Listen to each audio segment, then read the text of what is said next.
এখান থেকে দেখো ব্যাক হ্যান্ড থেকে যখন সিতাজুকি করছি, ব্যাক হ্যান্ড সিতাজুকি, হ্যাঁ ব্যাক হ্যান্ড থেকে যখন সিতাজুকি করছি তখন কিভাবে করব না, এই আমার ব্যাক হ্যান্ড, এটা আমার ধরো ব্যাক হ্যান্ড, তাহলে যখন সিতাজুকি করছি ওয়েটটাকে একটুখানি ব্যাকের দিকে শিফট করব, ব্যাকের দিকে। এই কি বললাম বোঝা গেছে? একদম simple.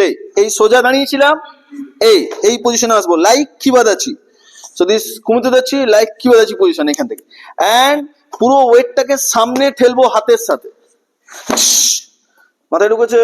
So this 1 and 2, this 1 2, পাটা ঘোরানোটা ভেরি ইম্পর্টেন্ট। তাহলে ওয়েটটা, তাহলে প্রথমে আমরা কি করছি, বডিটাকে ওয়েটটাকে পেছন দিকে একটু শিফট করছি, এন্ড দেন যখন আমরা পাঞ্চ করছি তখন ওয়েটটাকে পুরো ব্যাং অন সামনের দিকে নিয়ে যাচ্ছে, একদম পুরো বডিটা সব, মাথায় ঢুকেছে?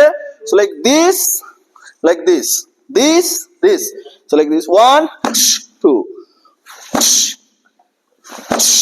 clear? Or strike করো।